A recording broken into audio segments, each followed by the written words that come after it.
Hello and welcome to What's Your Story. We are so happy to have the guest that we have today. She is a lovely woman. She has written two exciting books that we're going to hear all about in just a minute. And what's interesting is that she is a retired English professor and she's been in love with the mystery genre for all her life. So help me welcome Terri Maue. Terri, we're so glad to have you here today. Well, thanks for inviting me. I really appreciate it. Well, I met you recently at the book signing at the Peak at Charleston Peak up on Mount Charleston, and you had this crowd of people all around you at the time talking about your new book, The Knife Edge. So tell us about that. Oh, well, have you got one? I do have one. I should have gotten it out ahead of time. That's all right. I'm a little nervous. Well, that's quite okay. There we go. There. Show the book. Yeah. There we go. And it looks great. Okay. So thank you. Yes, Knife Edge is what's considered a traditional mystery novel, which means that it has an amateur sleuth rather than a detective or a police officer. Mm-hmm. Not like Sherlock Holmes or one of those. Right, exactly. Also, Knife Edge does not have like a lot of gory stuff in it, a lot of clinical stuff. The focus is really on the mystery, although I certainly do my best to create engaging characters you want to spend time with. Yes. Knife Edge, I have to tell people, I usually always warn them, is not a cozy because my characters do swear mildly. There are no F-bombs, and they have sex. And that's two things you can't have in a cozy. Yes. So I don't want people to be disappointed if they pick up Knife Edge. But it's a traditional mystery. The sleuth is a woman named Z. She is an opinion columnist who really would like to be an investigative reporter. She gets dragged into the mystery when she goes to interview a man and finds him stabbed to death. Hence the clue on the cover there. And she gets further entangled when she finds out that she bumped into the prime suspect as he was fleeing the scene. Oh. But what really drags her in is when the guy begs her to help him, swears he's innocent, and Z figures, well, she wants to be an investigative reporter, so she's going to investigate. But she is an amateur. So she makes mistakes and she sometimes makes decisions that are not very smart. She has two helpers, we'll say, along the way. One is her ex-lover, the newspaper's crime reporter. His name is Rico. And Rico spends a lot of time trying to keep Z out of trouble. But he also would like to rekindle the romance. So there's sometimes some uncomfortable scenes between the two of them.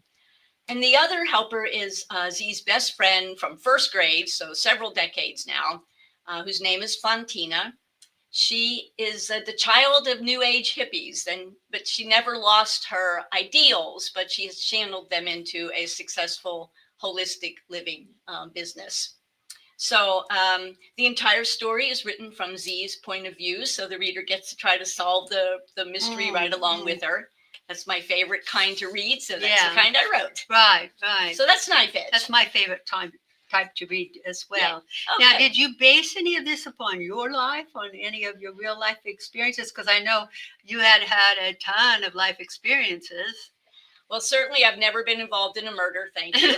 I'm so happy about that. None of the experiences in the book happened to me or really anyone I know, but I did draw, for example, on my earlier in my life martial arts training. Yes, because you were very involved in Tai Chi, right? Taekwondo. So I drew upon that for a particular scene in the book, but I mean, writers always, they say, write what you know. Well, I have 77 years of varying experiences to draw on, and they show up in the book. Now, that's interesting about the Taekwondo. You have a black belt in Taekwondo. How many ladies have black belts in that? I honestly don't know. But I have to say I'm as surprised as probably anyone that I went that far in martial arts training. I took it up.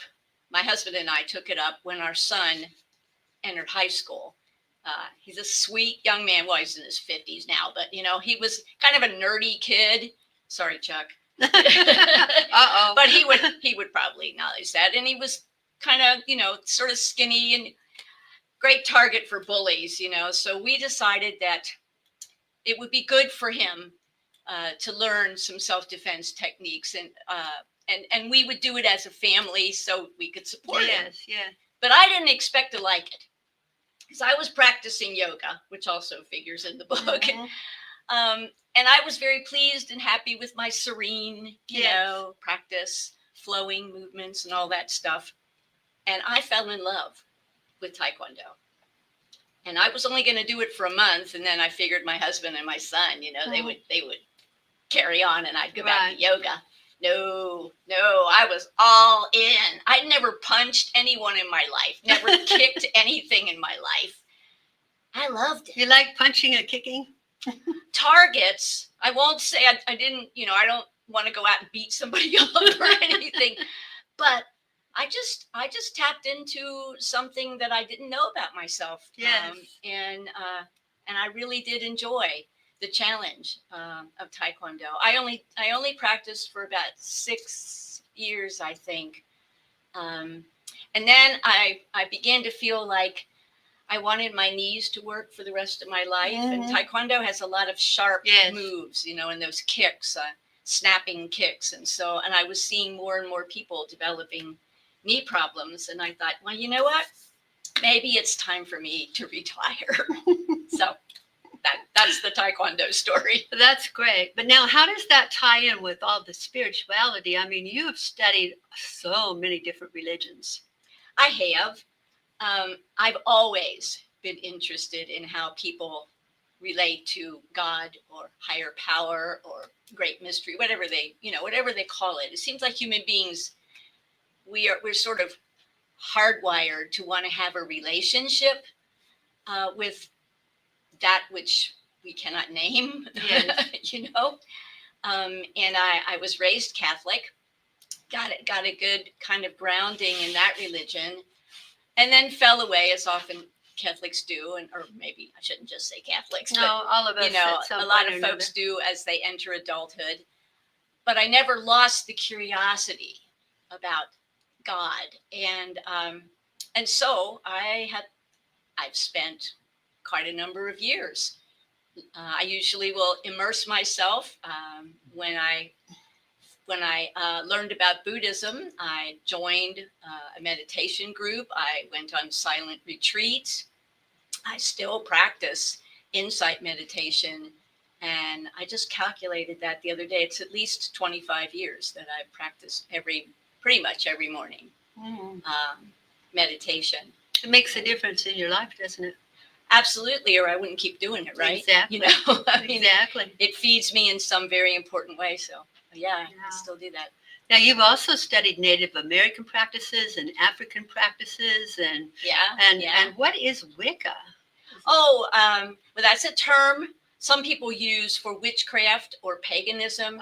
They're not quite interchangeable, but it's a nature-oriented religion, and would be identified, I think, most closely with witchcraft. Although I think the modern Wiccans maybe want to shy away from that because of negative connotations. It doesn't have anything to do with devil worship or anything like that. It's truly a spiritual practice that is focused on nature and the beauty and the wonder of nature and the love of nature and the power of nature.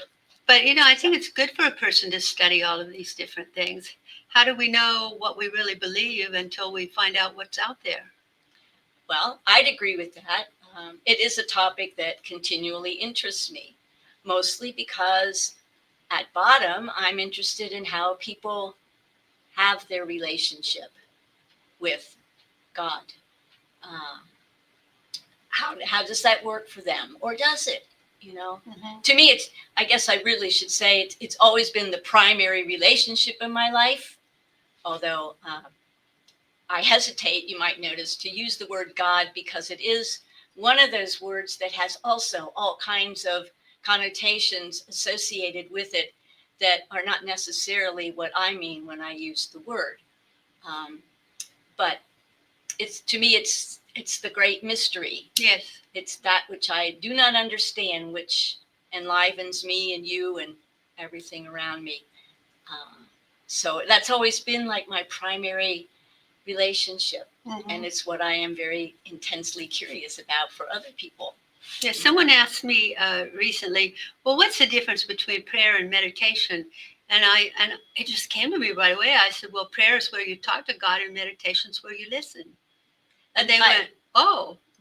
I've heard that definition. I think that really is quite a good one. I think, I think that we have to realize, because sometimes we think that meditation is talking to God too, but it's really about being quiet. There are probably lots of different ways to meditate, but the ones that I'm most familiar with are really about being quiet, really letting go of the constant mental chatter. Yeah. And I noticed too that you've had an interest in tarot cards and also dream interpretation. Yeah. Tell us about that. Quite some time ago, I attended a course to learn how to interpret my dreams.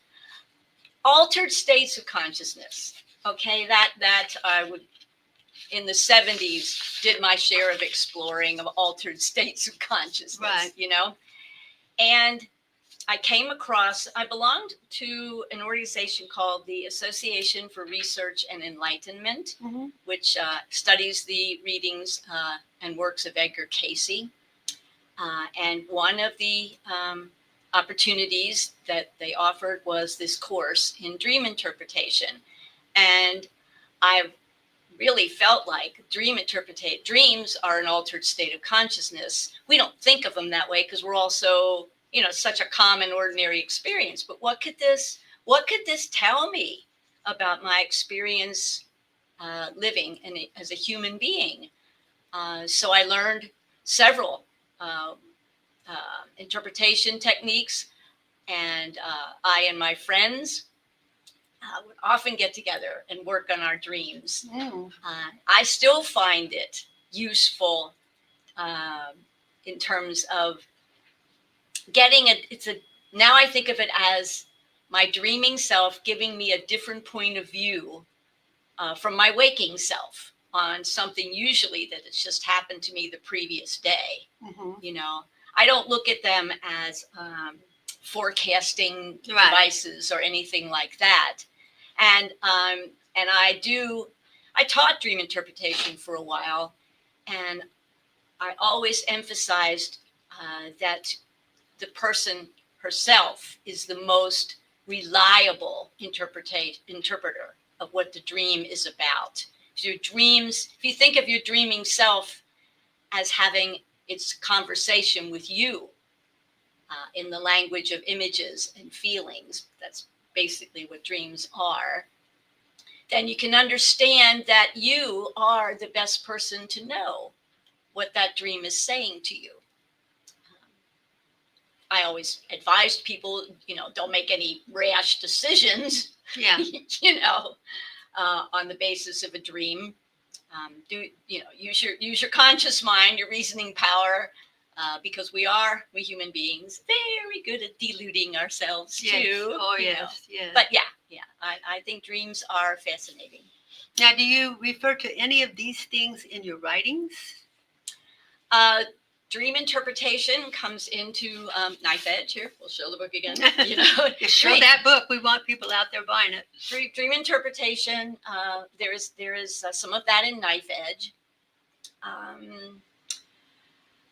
I have to think because I just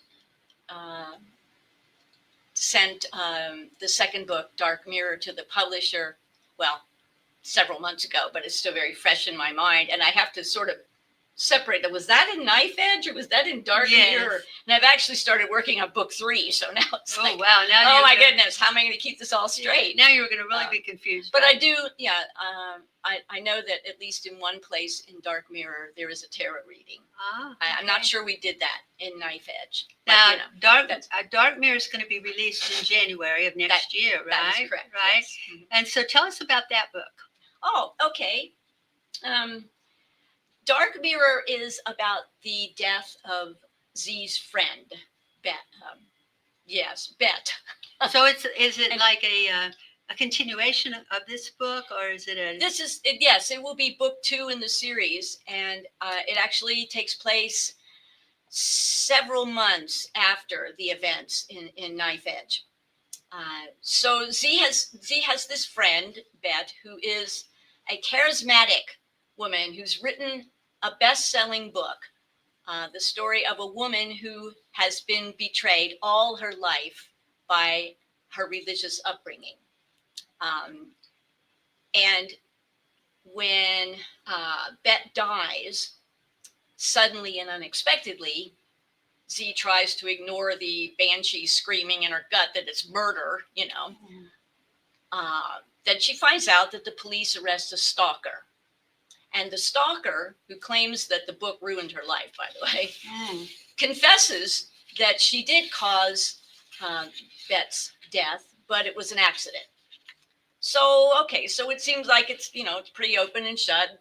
Z is heartbroken and grieving, but, not involved in another murder investigation.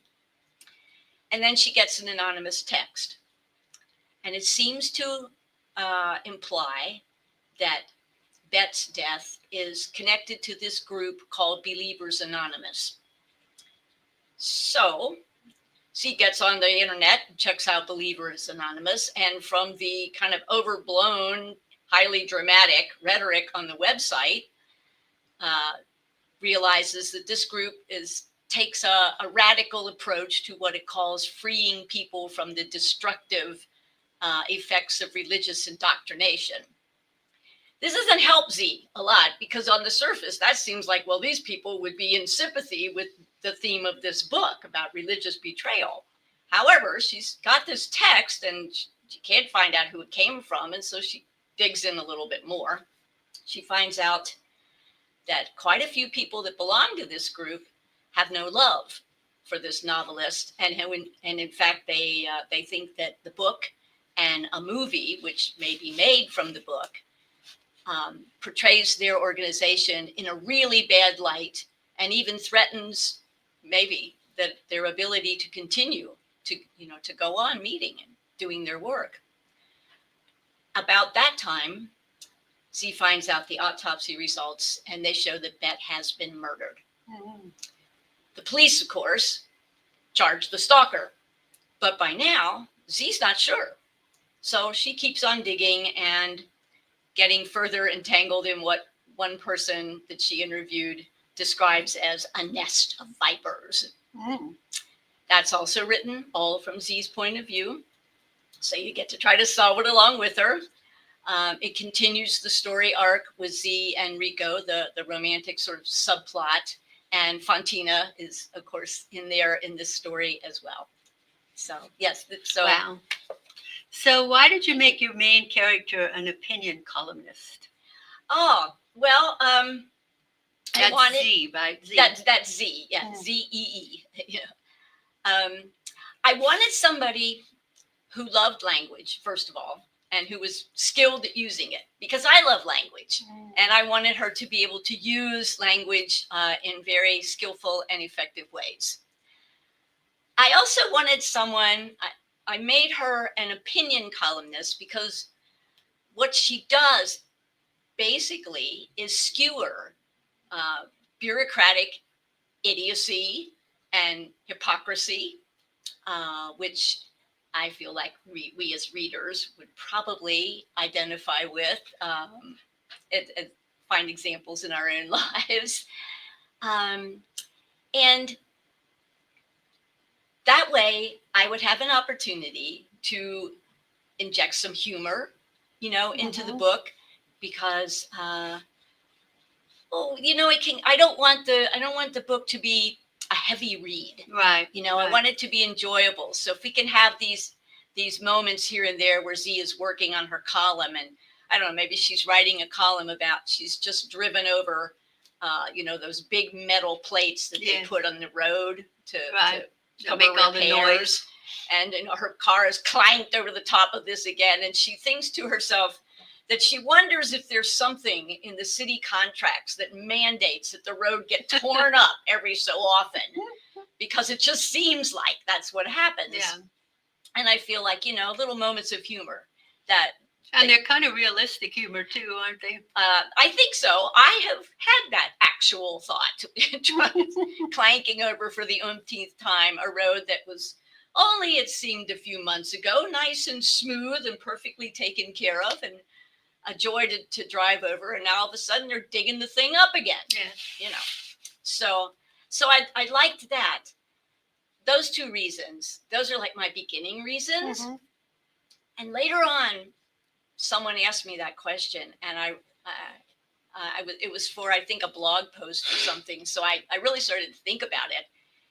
And I realized that it lets me address kind of one of my hot button issues, to make Z an opinion columnist. Through Z, I could call people to account for misuse of language, distortions, a deliberate distortion that is going to lead people to an incorrect conclusion. But you kind of, like you stayed within kind of the letter of the law, yes, but totally demolished the spirit of it. Annoys the heck out of me and hurts my heart, because language is a gift. It's a gift, and it's a great power. And the more skill you have in using language, the more responsibility you have to be ethical about it. So anyway, but who wants to read a lecture, right?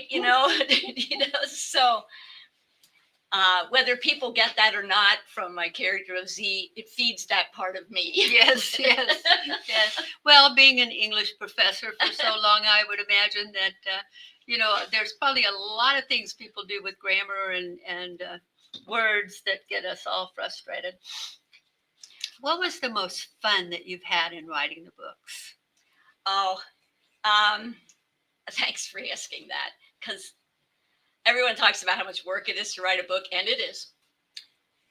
But what I find most fun is what I can only describe as sort of the dance between my conscious mind and my subconscious mind. So, for example, I'll be right. I got a plan.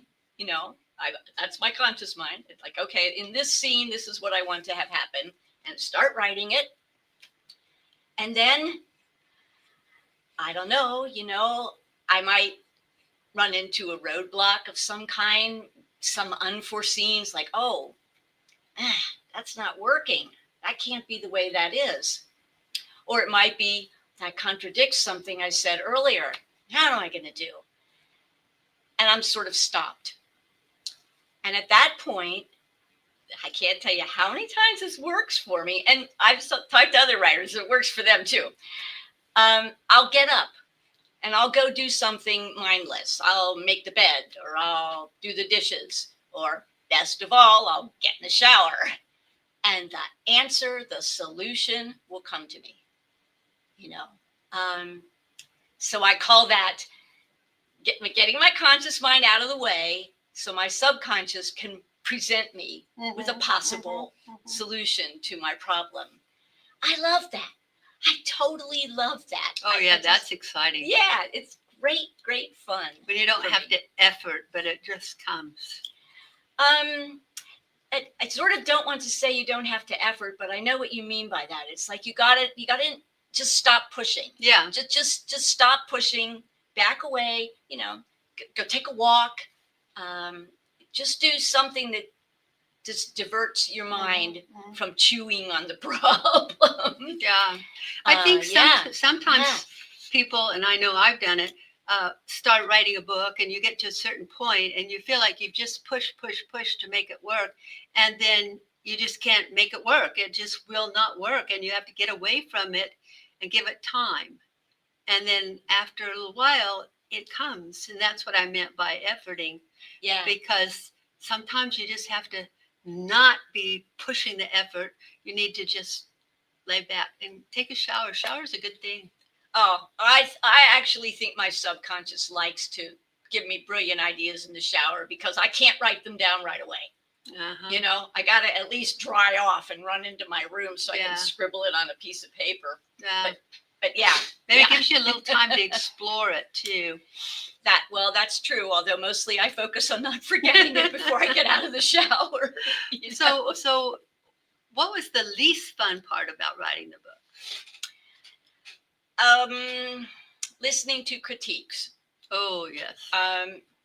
And I do want to say right up front, my critique partners are excellent people, angels. Just my book would not be near what it is without my critique partners. But that doesn't mean it's fun. No. Like we often say, you know, our guts are on the page. You just put your guts out there on the page. You think it is the best you can do at the time. And then very beautiful, loving, respectful people will point out, well, this makes me wonder about this, or why is she thinking about that at this time? Or I don't understand why she's doing that. Those kinds of things. I described it to my husband as like sticking my hand in a blender.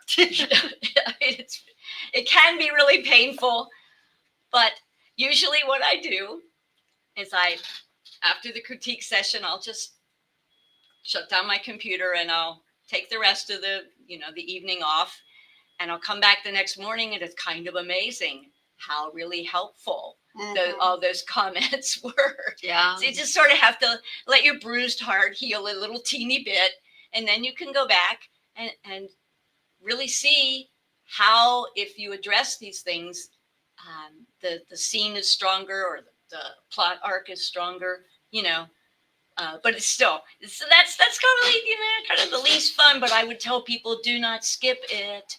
Do not skip it, Well, I see that you belong to quite a few writers groups, and these critique partners are in these writers groups, I'm assuming, right? Yes. So which writers groups are you in? They're here in Vegas, right? These are all in Las Vegas. I found my tribe. My husband, Eddie, and I moved here, about 9 years ago, I guess now. And it took me a little bit of time, but I found my writer tribe, and it's so awesome. So there's the Henderson Writers Group. Yes. And they put on, or I should say we put on, the fabulous Las Vegas Writers Conference every year. And we'll do it next year too, next April. Good. I should have those dates in my head, but I don't. But the Las Vegas Writers Group, Sin City Writers Group, which is sometimes these memberships overlap, and oh my gosh, help me out here. Let's see. I think I had a list of them. You belong to the Sisters in Crime. The national organization. And Mystery Writers of America. Right. Yes. Sisters in Crime and the Mystery Writers of America are both national organizations, professional organizations. So do you go to national conventions or conferences? I have not yet gone to one of those. In either case, but both groups also offer online workshops. Oh. And they have guest presenters who are prominent writers, who will also, give good demonstrations, good discussions of writing techniques. I like belonging to the professional organizations for the opportunities that they offer. Let me just give you an example. Did I put one of these? No, I didn't. Okay. Well, here, show the book. Nice edge. There we go. Show the book. The Authors Guild, which is another, I don't know if I put that on there or not. I didn't see it on the list. No, apologies, Authors Guild. I love that organization. Is that a They, local or a national? That's a national organization. That might even be international. They might all be international now that I think about it. But the Authors Guild has, for example, a legal department. Oh. And so if when you are fortunate enough to get an agent or a contract, and especially a contract, if you don't have an agent, you can submit your contract to their legal department, and they will review it, and they will give you feedback in terms of this particular things you phrasing might want to question or can be interpreted this way. Mm-hmm. Talk to your agent or talk to your publisher. That kind of, that's an invaluable service. Oh, We all know how confusing legal wording can be. Yes. They actually have a sample contract, which you can get from their website, which goes through like a typical book contract, paragraph by paragraph, section by section. Oh, wow. That's great. This is what this means in like plain English. This is what this means. You know? So they have wonderful services like that. And they recently started something called the Human Authored Project. And Knife Edge has been registered with the Authors Guild as a human authored work, which means there's no AI involved in the creation of this book other than something like spell check. Yeah.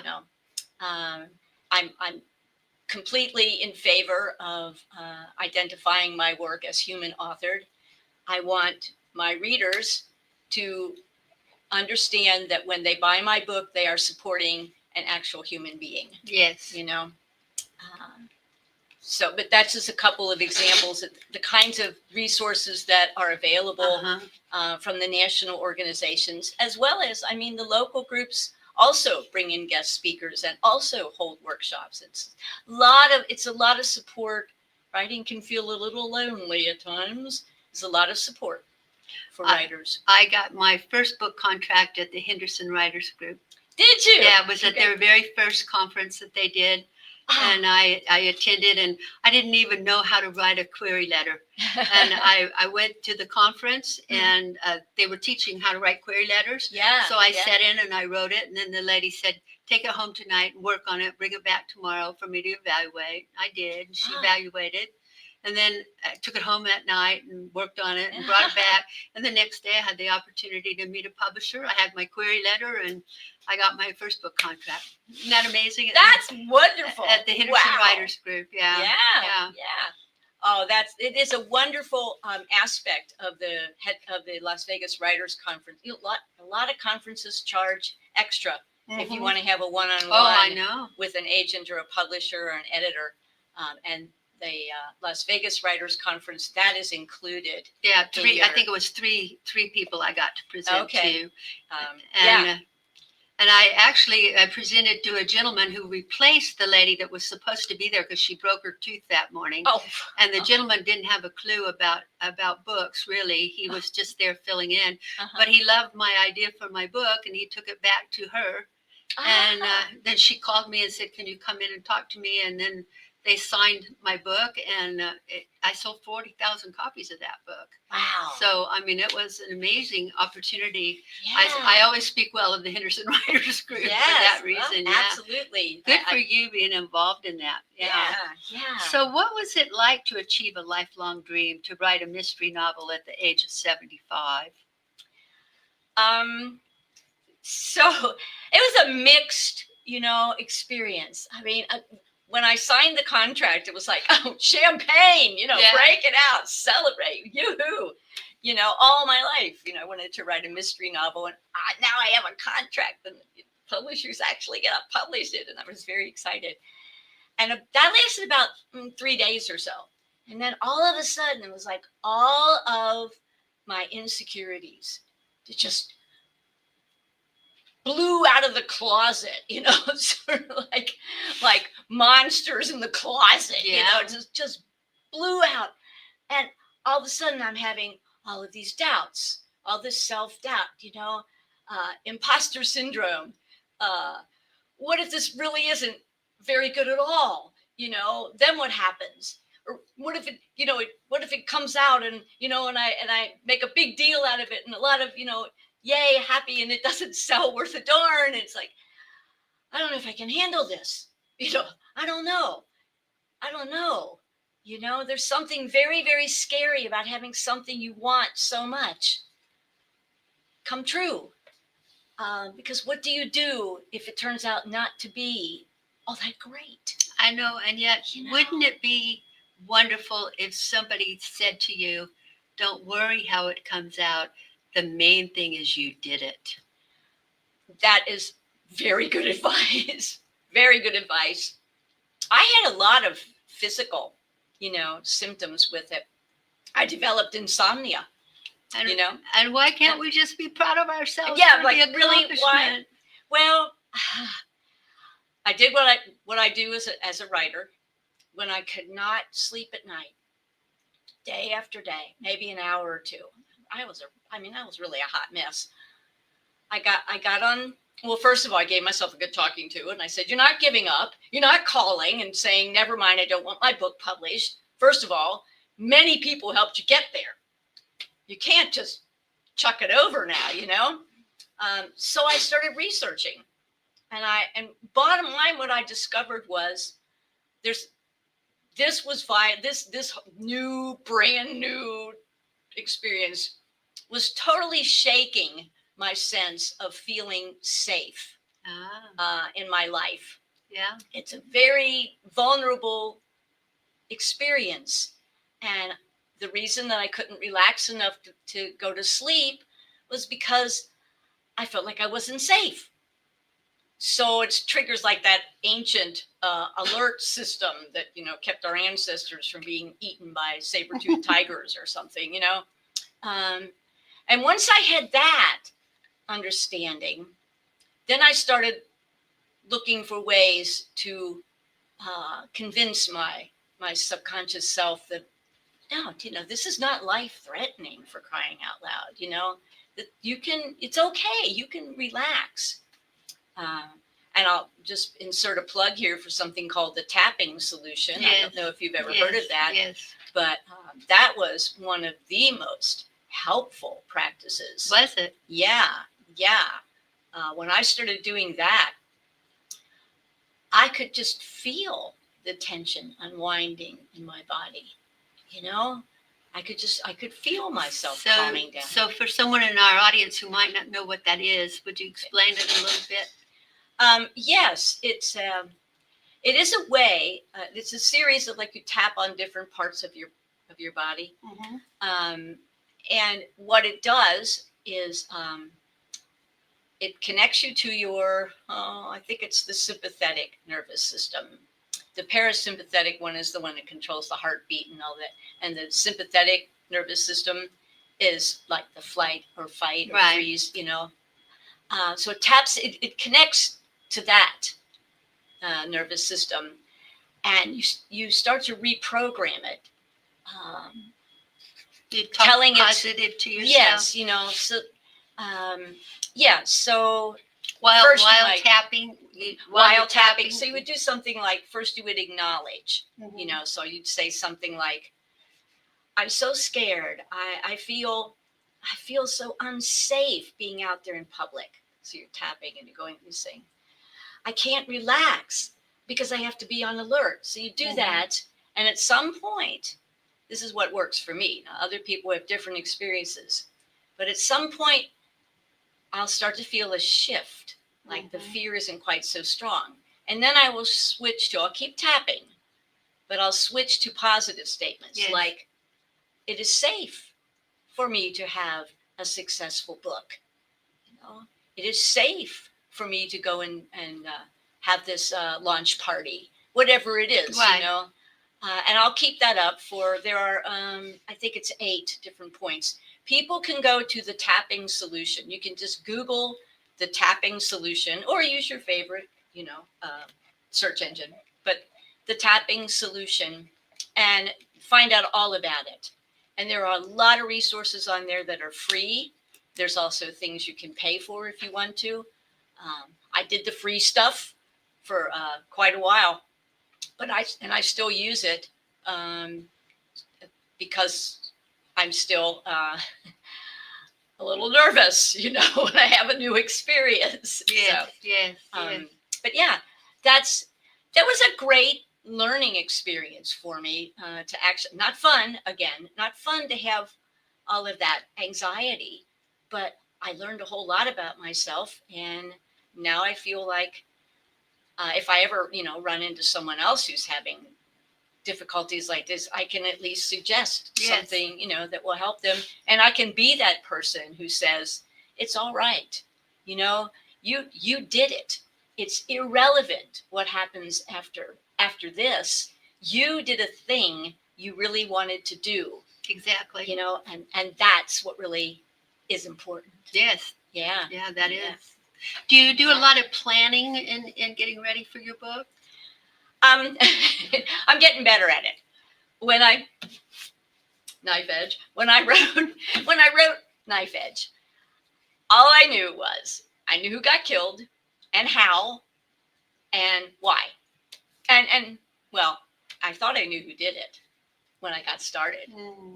But I was probably 75% through the book before I realized that, there is a much better person who could turn out to be the villain in this piece. So, but when I got started, I just knew like the very, the basics.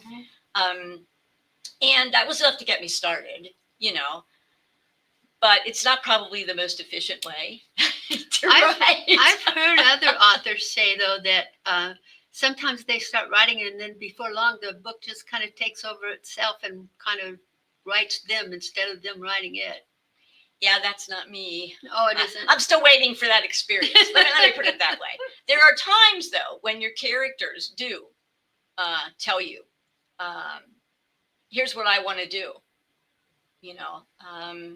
and I will usually go with that until proven otherwise. But sometimes I feel like that's my subconscious again, knowing more than my conscious knows. And it's like, well, okay. I can see where this might work with this character. So, all right, great, we'll do it.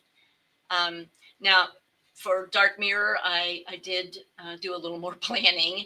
And for the third novel, which is tentatively called Bloodstone, I really made an effort to create a more detailed outline, at least of the main plot line. It still has the romantic subplot, and the Fantina has her own issues that she's dealing with.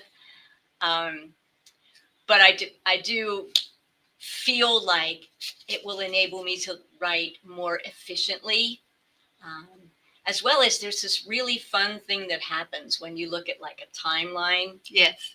And you realize that over here in chapter 22, let's say, when you think you got this thing that's going to happen, it'll be more believable if you put a little something in chapter 3 that builds, toward it. So that's really kind of fun to feel like you're strengthening the storyline even before you sit down to start drafting, the actual chapters.